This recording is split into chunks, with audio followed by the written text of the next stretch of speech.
নমস্কার বন্ধুরা, সকলে কেমন আছো? আশা করি সকলে ভালো আছো। তো বন্ধুরা, আবারও একটি নতুন ভিডিওতে তোমাদের স্বাগত জানাই। আজকের যে ভিডিও বা ব্লগটি করব সেটি হচ্ছে শ্রী শ্রী বল্লা রক্ষাকালী মায়ের বাৎসরিক পুজো ও মেলার ভিডিও। তো আমি এই শ্রী শ্রী রক্ষাকালী বল্লা মায়ের বাৎসরিক পুজো দিতে এবং মেলা দেখতে গিয়েছিলাম।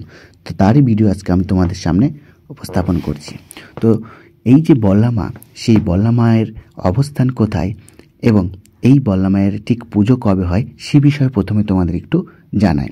শ্রী শ্রী বল্লা রক্ষাকালী মায়ের পুজো অনুষ্ঠিত হয়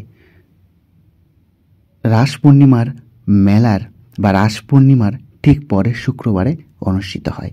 তো প্রত্যেক বছর রাস পূর্ণিমার পরের শুক্রবারে এই মায়ের বাৎসরিক পুজো ও মেলা অনুষ্ঠিত হয়।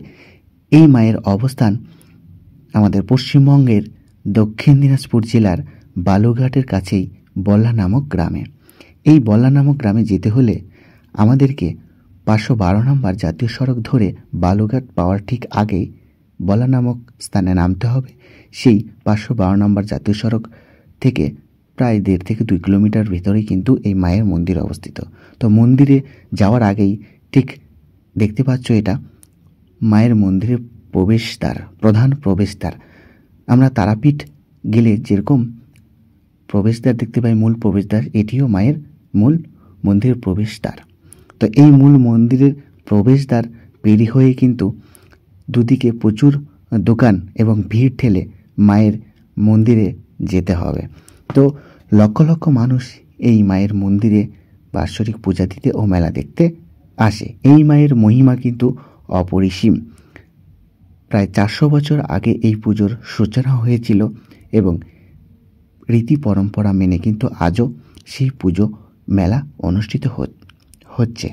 তো লক্ষ লক্ষ মানুষের সমাগম ঘটে, দেখতেই পাচ্ছ কি পরিমাণে ভিড় একদিক দিয়ে যাচ্ছে, যেমন পরিমাণে ঠিক তেমন পরিমাণে কিন্তু মাকে দর্শন করে দর্শনার্থীরা ফিরছে। এবং যে মূল রাস্তা থেকে যে মায়ের মন্দির পর্যন্ত যে রাস্তা রয়েছে, সেই রাস্তার দুপাশে কিন্তু এই রকম বিভিন্ন মেলার যে দোকান সাজিয়ে বসে রয়েছে এবং দর্শনার্থীরা সেই মেলা অতিক্রম করে কিন্তু মায়ের মন্দির প্রাঙ্গণে পৌঁছায় এবং মাকে পূজা দিয়ে থাকে। তো দেখতেই পাচ্ছ, দেখতে দেখতে কিন্তু আমি মন্দিরের প্রায় কাছে চলে এসেছি। মন্দিরে যত কাছে যাচ্ছিলাম ভিড়টা ঠিক তত পরিমাণেই বাড়ছিল। তো এই মায়ের প্রসাদ হিসাবে কিন্তু বিভিন্ন মিষ্টিদ্রব্য দেওয়া হয়ে থাকে।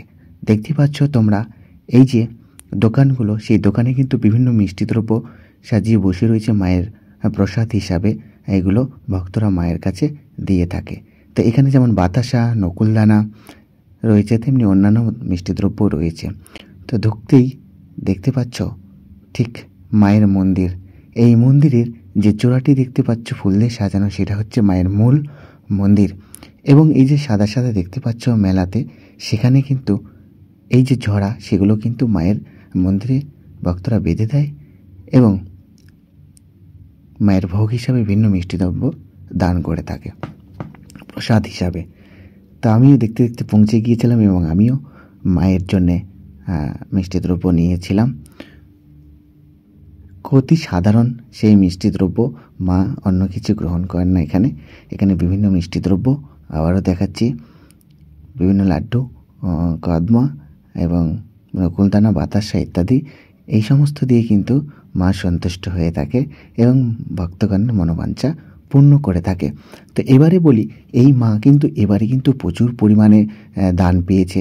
তার মধ্যে উল্লেখযোগ্য কিছু দান হলো, মায়ের এবারে কিন্তু সোনার জিহ্বা হয়েছে, হীরের টিপ হয়েছে, রূপোর মুন্ডমালা এবং পায়ের নূপুর হয়েছে।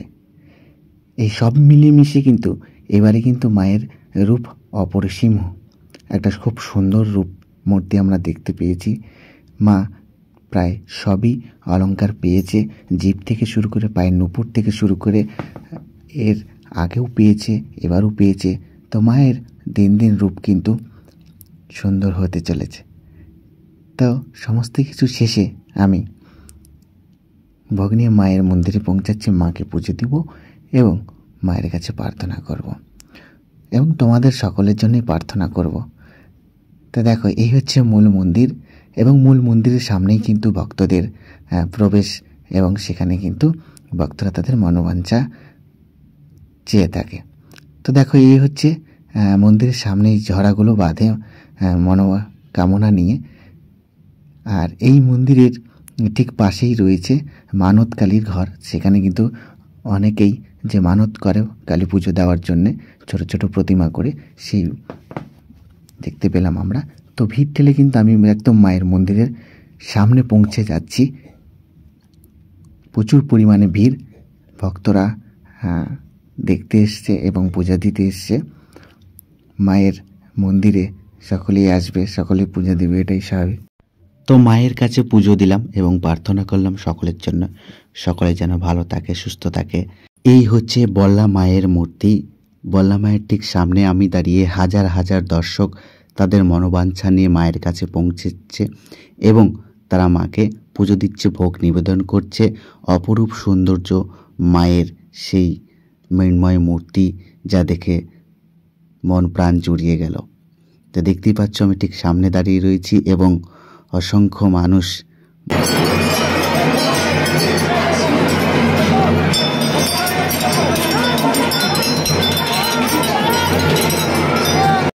তো পুজো দিয়ে আমি বের হয়ে এলাম। তো দেখতেই পাচ্ছ আমার পেছনে ঠিক বল্লা মায়ের মন্দির এবং ভক্তরা, অসংখ্য ভক্ত দাঁড়িয়ে রয়েছে। তো বল্লা মেলার সবথেকে যে বাজে বিষয়টি আমার চোখে ধরা পড়লো সেটা হচ্ছে এই দৃশ্যটি থেকে যে আমরা কবে মুক্তি পাবো সেটা জানা নাই। বল্লা মায়ের যদি আশীর্বাদ থাকে তাহলে অবশ্যই আমরা এই দৃশ্য থেকে মুক্তি পাবো। তো তোমাদেরকে বলবো, তোমরা অবশ্যই এই মায়ের একবার হলেও দর্শন করো। বাৎসরিক যে পূজা হয় তখন আসলে এরকম ভিড় পাবে, মেলা পাবে। এছাড়াও কিন্তু প্রত্যেক দিনই কিন্তু মায়ের পূজা হয়ে থাকে। তো যাই হোক, আজকে এই পর্যন্তই।